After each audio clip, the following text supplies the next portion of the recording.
Hi everybody, today I'm going to show you how you can take a flat piece of slab and turn it into a coffee cup or a just regular cup that you would drink out of. So the first thing I have here, I pre-rolled this long slab. We need something long because we're going to use the slab technique and roll it around a tube. So I've already created that part. I took a little bit of time to add water to the surface. Anytime you're going to be taking slab and bending it a lot, you want to add some nice moisture. So I do this to both sides so that it is nice and pliable.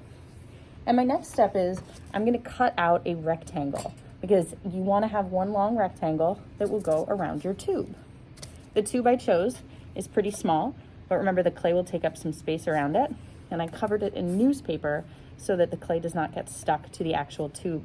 If anything, it'll get stuck to the newspaper and then I can pull it out or it burns off in the kiln.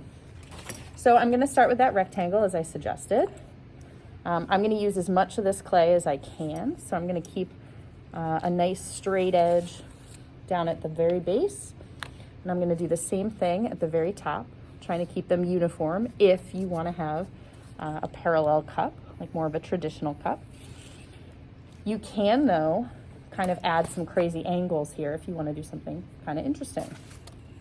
So at one end, I'm going to cut a straight edge as well. So I have a nice cut on one side, and I haven't cut the other side yet because I don't know how much of my slab I'm going to need.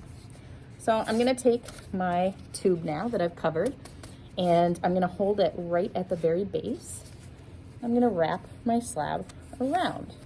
So I'm just rolling it, trying to keep it as straight as possible. Now when I get to the point where it overlaps, I'm going to cut to end the slab, and I'm gonna leave a little extra. It's always better to have a little bit of extra because now I have a place where I have a built-in Band-Aid coil and I have a nice space where I can do some slipping and scoring to connect it. So I've got my slip, got my needle tool, and I'm gonna take and start to scratch that area up. This is a really important seam, so take the time to really scratch it. Sometimes I kind of press it down a little bit so they combine and they don't overlap and make it too thick. Just slipping and scoring. Okay, so now I'm gonna take my slip, run it right along there, and then I'm going to slowly press that seam together. So I'm gonna start with it laying down. Once I feel like I have it started, using a little pressure, I'm gonna stand it up. And now a nice tool to use to kind of start to bring those together, other than my fingers, which I might start with, is to use my rib tool. Some people prefer the wooden ribs, they're more sturdy. Some people prefer the rubber ones. For me, it depends on the day. But I'm using this tool to smooth the clay together. I'm gonna switch to the rubber rib. And I'm just kind of pulling the clay while it's nice and soft so that I get more of a uniform cup. You can do this on all sides if you want to, just to kind of get some uniformity. But the main area you're working on is where that seam was. All right, so now I'm just gonna make sure that my tube can come out. So I just spent a little bit of time making sure that it can come out. I'm gonna leave it in there for one more part, and that is putting a base on.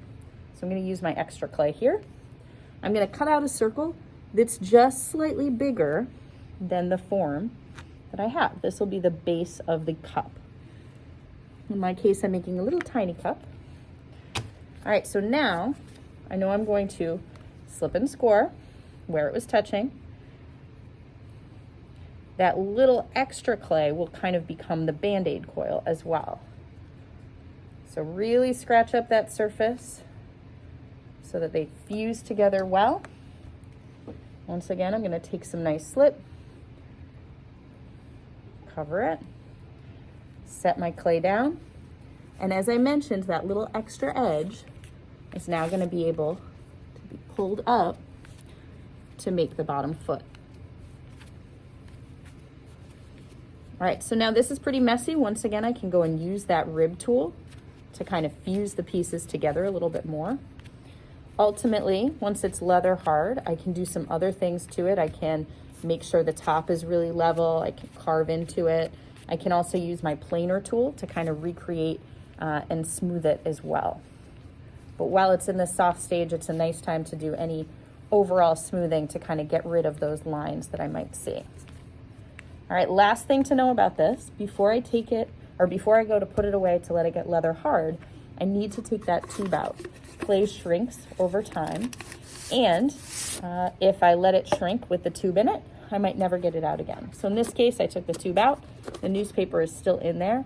I can leave it in there, and then next time if I need to, I can put the tube back in, or if I feel like I'm done with that step, I can pull the newspaper out and be done with it. All right, that's your basic of making a cup out of the slab tube construction method.